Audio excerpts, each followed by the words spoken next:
Tonight on Global TV News, Bauchi State Governor says the state will not be hiding place for criminals. In business, Tertiary Education Trust Fund unveils new homegrown innovations to boost Nigeria's tech ecosystem. And on the foreign scene, Pope Leo XIV calls for greater unity, harmony in Turkey. And in sports, Nigeria Sports Commission kickstarts sports reform session in Calabar. Hello and welcome to all our viewers in Nigeria and around the world to News Prime on Global Television, coming to you live from the nation's capital, Abuja. I am Shehu Said. A quick reminder that Global Television is on DST, a base for bandits, terrorists, or any other criminals. He made this statement while presenting the 2026 budget of more than 878 billion naira to the State House of Assembly. The governor explained that Bauchi has worked very hard to achieve peace, and anyone who tries to disturb that peace will face serious legal consequences. A series of recent coordinated attacks across Kwara, Kebbi, and Niger states has renewed national concern over internal security.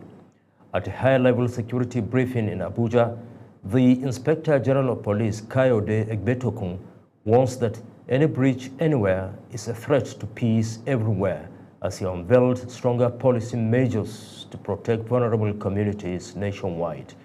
Defense correspondent Kikilemo Okere has details. The nation is still reacting to three disturbing incidents: the abduction of 38 worshippers in Kwara, the kidnap of 25 schoolgirls in Kebbi, and the attack on a Catholic school in Niger. Though sweetly contained, the police chief, Kayode Egbetokun, admits the event shows that pockets of insecurity continues to puncture the peace citizens deserve. He says the perception that security agencies are not working is inaccurate, but added that leadership demands higher standards and no room for excuses.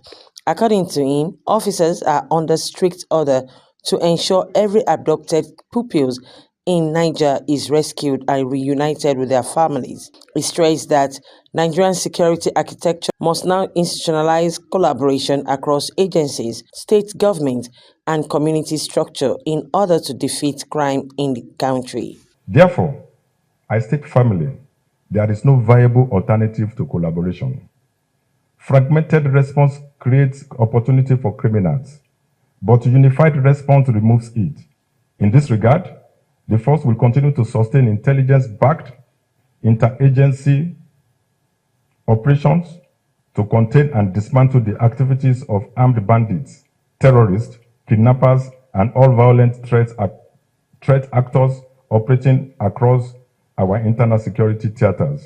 The Inspector General of Police also addressed the recent presidential directive withdrawing police officers from VIPs protection. He described the move as a strategic deployment designed to free manpower for frontline duties, where public safety impact is greatest. He says over 500 personnel have already been recalled for active policing. Emphasize that this action is a patriotic, forward-looking, and operationally prudent measure designed to strengthen our manpower capacity for critical frontline policing functions. As the festive season approaches, the police chief directed all state commands to activate expanded visibility plans on highways, motor parks, and rural corridors, backed by AI-supported surveillance tools, drones, and intensified joint operations. With renewed operational urgency and nationwide deployment on the way, the police chief says the message to criminals is clear. The Nigerian police force is not retreating, it is advancing. Kikilemo Okere, Global Television News. Meanwhile, the House of Representatives has commended President Bola Tinubu for declaring a state of emergency on national security. Lawmakers also urge security agencies to identify informants who endanger personnel and hinder operations. National Assembly correspondent Aniete Patrick reports. It was the third and final day of deliberations on Nigeria's security situation. Deputy Speaker Benjamin Kalu opened the session with a commendation for the President, highlighting his responsiveness before outlining the details of the emergency declaration. Listening administration, and to also let you know that the conversations you are having in this sacred chamber is not falling on deaf ears. Steps has been activated, stimulated. Members shared chilling accounts of terror and despair from their constituencies, describing attacks, abductions, and displacement. Many expressed frustrations over the withdrawal of police officers previously attached to them, which has limited their ability to visit affected communities. Prominent people in this country have talked about these terrorists. They have taken pictures with these terrorists. They have acted covertly and overtly. Mr. Speaker, honorable colleagues, we cannot legislate in comfort while our people live in fear. We cannot plan for tomorrow while our children are unable to go to school today. Establish a Border Security Control Act to better secure our land borders. 5. Create a National Intelligence Fusion Center. Lawmakers rejected negotiations with bandits and called for individual states to prosecute and jail suspects locally. They emphasized that decentralized justice could serve as a deterrent to criminal activities. We must strengthen the Interagencies Consultative Committee on Election Security and deepen collaboration among INEC, the police, DSS, civil defense. I had a lot of my colleagues who were supposed to travel over the weekend to visit their constituency to say they can't make it again because the security has been withdrawn from VIPs. Are we saying that we are not part of the VIPs? I'm sure that a lot of people cannot travel to their various constituencies without having armed men escorting them. Also need to also implement community security plan to empower local government to develop tailored security strategy. After 3 days of discussions and following the President's decisive action, the House expressed optimism that Nigeria can overcome its current security challenges if the necessary political will is maintained. Attention is expected to shift to the constitutional review next week, with the House indicating it will vote on proposed amendments in the second week of December. From the National Assembly, Annie T. Patrick reporting for Global TV News. Senate has rejected a bill seeking to establish a National Ethnic Reconciliation Commission. Senate correspondent Topsy Gimba has details. The bill, sponsored by Senator Anthony Ani of Ebonyi South, was turned down at its second reading during plenary. The proposed legislation presented by Senator Anthony Siaku Iyaro aimed to tackle ethnic marginalization, manage grievances, and promote national unity. The bill, however, faced strong opposition from lawmakers. We have taken several steps to address insecurity as we are facing now. We lack a permanent national institution dedicated solely to ethnic harmony, reconciliation, and early warning conflict prevention. Senate President Godswill Akpabio criticized the bill's wording, saying it suggested ongoing ethnic conflict and warned that a permanent commission might send a wrong message. Those in support that this ethnic and reconciliation commission be set up as a law in Nigeria say aye. Those again say nay. The nays have it. Senator Adams Oshiomhole in the North also expressed concerns, describing the commission as an additional bureaucratic layer unlikely to offer practical solutions. Why we should open our eyes and create additional overhead to achieve purposes that can otherwise be achieved, even voluntarily, troubles me. But if in the views of the Senate is an offense to shoot down anything, let it go. While a few senators voiced support, the majority opposed the bill, leading to its rejection by a decisive vote. Those in support that this ethnic and reconciliation commission be set up as a law in Nigeria say aye. Those again say nay. The nays have it. Also in the red chamber, the Senate also confirmed former federal lawmaker Ayo Ohulayat Omiduron as the executive chairman of the Federal Character Commission, FCC, approving her nomination along 37 commissioners representing the 36 states and the FCT. The confirmation followed the adoption of the screening report presented by Senator Allwell Hecho Onyeso, chairman of the Senate Committee on Federal Character and Intergovernmental Affairs. He said all nominees submitted the required documents and faced a thorough screening without any criminal petitions recorded against them. Mohamed Musa remains as secretary of the FCC. Presenting the report to the chamber, Senator Allwell Hecho Onyeso, chairman of the Senate Committee on Federal Character and Intergovernmental Affairs, informed lawmakers that all nominees have appeared before the committee on November 13th. The committee received the curriculum vitae and other supporting documents of the nominees, as well as relevant security clearances, including the Nigerian police fingerprints, search report, and the vetting by the Department of State Services, with an acknowledgement of their respective documentations at the Code of Conduct Bureau. Leader of the Senate, Senator Kwemi Bamidele, moved the motion for the Senate to dissolve into the Committee of the Whole with the chamber to consider the nominees. Topsy Gemba, reporting for Global Television News. In a display of honor, tradition, and military pride, the Nigerian Army has formally rolled out 8 retired generals, celebrating decades of leadership and service that helped shape the nation's engineering corps. Global Television News correspondent Felicity Indre reports from Makurdi. At the headquarters of the Nigeria Army School of Military Engineering in Makurdi, a rare and symbolic ceremony unfolded, the rolling out of senior officers who have completed long, distinguished military careers. For the Army Corps of Engineers, it is more than a farewell. It is a reminder to serving personnel to stay alert, remain combat ready, and uphold the discipline required to confront Nigerians' evolving security threats. The 8 Sakpa generals honored each served the nation for more than 3 decades. Their sign-off is a tribute to commitment, resilience, and a lifetime of military excellence. The revealing officer, Major General Philip Oromosele, speaking on behalf of the retirees, reflected on the training and discipline they received at the Nigerian Army School of Military Engineering, noting that these values shaped their careers and sustained their dedication to duty. We feel highly fulfilled, grateful to God, and grateful to the Service Chief, Chief of Defense Staff, and the President for the opportunity to serve Nigerian Army in this capacity.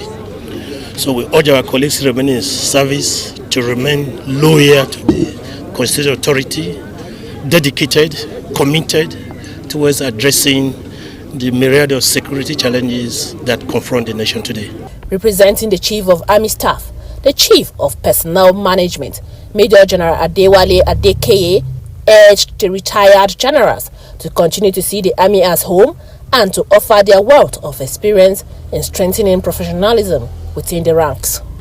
I am here to particularly congratulate the 8 retiring SAPA officers for a meritorious service and to wish them the very best in the next phase of their life. The ceremony reached its emotional peak with a symbolic rolling out, a tradition marking the end of an era and celebrating the legacy of officers whose service has left an imprint on the Nigeria Army Corps of Engineers. In Makurdi, Felicity Ndere reporting for Global Television News. You are watching the live broadcast of News Prime. When News Prime returns, Nigerian Sports Commission kickstarts sports reform session in Calabar. Details coming shortly, plus business and foreign stories on the other side of this break. Please stay with us.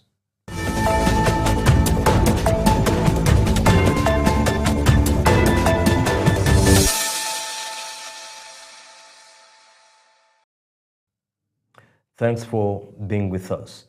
In business, Nigeria's quest to build a stronger homegrown innovation and technology ecosystem received a major boost as the Tertiary Education Trust Fund unveiled breakthroughs developed through its flagship research and incubation programs. Jummai Manson reports. At the closing of the demo day held at the Innovate Technology Hub in Abuja, TED Fund Executive Secretary Sonny Echonu reaffirmed the fund's commitment to driving research, innovation, and commercialization across Nigeria tertiary institutions. He explained that the program are structured to move ideas from concept to real-world solutions, targeting key sectors including agriculture, ICT, energy, health, security, and the circular economy. And these programs are designed to equip our lecturers to reignite the creative, the research spirit in them. Echonu highlighted some of the prototypes on display, including a smart power management device, an automated plastic recycling system, and a self-propelled seed planting machine. Innovations, he says, reflect the ingenuity emerging from Nigerian campuses. He also commended the partnership with Innovate Technology Hub and acknowledged the Minister of Education, Dr. Maruf Tunji Alausa, for sustaining national support for research-driven development. Speaking on the quality and durability of the inventions, Deputy General Manager of Innovate, Dr. Deji Ige, stressed the importance of sustainability, rigorous testing, and long-term market readiness. With 90-95% local content, unless those things that cannot be seen around here, which I doubt, a good number of them. Similarly, Head of Programs and Ventures at Innovate Hub, Tolulokpe Aino, said TED Fund's investment continues to empower innovations with tools and mentorship needed to scale their solutions. TED Fund has, over the years, continued to show immense support and contribution to developing innovators like yourself. With these emerging prototypes and the renewed push for commercialization, TED Fund says Nigeria is not just preparing for the future, it is building it. This is a simple technology that replaces the manual method. And therefore, we came up with a sustainable, user-friendly machine that is designed to eliminate manual milking drudgery, reduce contamination. Behind me are inventions made by inventors right here in Nigeria. All the products, all materials are gotten right here in Nigeria. Now, TED Fund, in collaboration with Innovate, has brought together a wide array of inventors to showcase made in Nigerian products aimed at driving sustainable development. Jumai Manson reporting for Global Television. Thank you, Jumai. Let's move to the foreign scene, where Rwandan President Paul Kagame has accused Congolese authorities of delaying the signing of a peace agreement ratified by both countries' foreign ministers in late June in Washington, aimed at ending the bloody conflict in Eastern Democratic Republic of Congo. The region has endured 3 decades of armed conflict, costing hundreds of thousands of lives. Over to Uyi Agmomofiegbe for the rest of the story. Violence intensified in January this year when the Rwanda-backed M23 armed group captured swathes of territory, including the cities of Goma and Bukavu. In June, the DR Congo reached a peace agreement with Rwanda, brokered by Washington, and the following month signed a declaration of principles with the M23 in Doha for what had been regarded as a permanent ceasefire. However, the conflict has continued, with both sides blaming each other for continued violence. I mean, the amount of hypocrisy and even double standards and real insensitivity of some of these powers that we know who are associated with the cause of these problems, or who accompany the crisis in a way they have chosen, and in the end they are the ones making so much noise. The DRC's presidential office has said the peace deal could be signed in Washington on December 4 between Kagame and his Congolese counterpart, Felix Tshisekedi, although nothing has been confirmed. Uyi Agbomofuegbe, reporting for Global TV News. Still on the foreign scene, Pope Leo XIV has reiterated his call for the world to unite in search for greater unity and harmony. The Pope spoke on the plane before landing in Turkey during the first overseas trip of his papacy. Again, Uyi Agbomofiegbe completes the story. The trip, which includes a second leg to Lebanon, begins in the Turkish capital, Ankara. Pope Leo began a 4-day visit to Turkey on Thursday, urging the Turkish government to embrace its role as a mediator in a world gripped by conflict after talks with President Recep Tayyip Erdogan. In both Turkey and in Lebanon, we hope to also announce, transmit, proclaim how important peace is throughout the world, and to invite all people to come together, to search for greater unity, greater harmony. Given the first address, President Erdogan insisted Turkey is a country that would not allow a single one of its people to be subjected to discrimination, hailing the Pope's stance on the Palestinian cause and called for justice for the Palestinian people. Uyi Agbomofiegbe, reporting for Global TV News. And in sports, Nigeria's sports sector is set for another phase of major reforms as the National Sports Commission opens the technical session of the Second National Council on Sports in Calabar, a crucial step towards reshaping policy direction under President Bola Tinubu's renewed hope agenda. Aniete Patrick has the details. Declaring the session open, Director General of the Commission, Bukola Olokpade, described the technical meeting as the heartbeat of sports development in Nigeria, the platform where decisions on infrastructure renewal, athlete development, governance reforms, and private sector participation are designed. He reaffirmed the Commission's commitment to the renewed hope agenda for sports framework, which focuses on commercialization, improved athlete welfare, and long-term structural reforms across all tiers of the sports ecosystem. You can imagine my excitement when the technical session agreed that we have a scourge in our sports in age cheating. And when the debate started, everybody agreed that there must be a draconian approach in the punishment for those coaches, those stakeholders who encourage their wards to lie about their age, to fabricate birth certificates, to change their NIN. I don't believe that's happening, but I've been told in this debate that is happening. And that everybody came together to agree on that, all the directors of sports. Even when they were accused that this comes from directors of sports, they all agreed that it has to stop. In her welcome remarks, Cross River State Commissioner for Sports Development, Agnes Atsu, highlighted the state's growing sports profile from the Abokim Green Marathon and Women's League Championship to the revived Governor's Cup, stressing Governor Basi Otu's commitment to sports as a driver of youth empowerment and economic expansion. A major highlight of the session was a presentation on risk management and sports insurance, urging the adoption of comprehensive protection policies for athletes, competitions, and operational activities across the country. With the technical session now underway, stakeholders say the outcome of the Calabar meeting could set the tone for a more structured, competitive, and professionally managed sports industry in Nigeria. Aniete Patrick, reporting for Global TV News.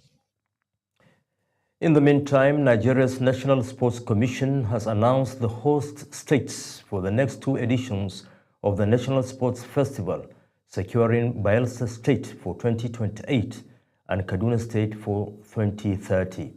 The development is being described as another milestone for sports growth in the country.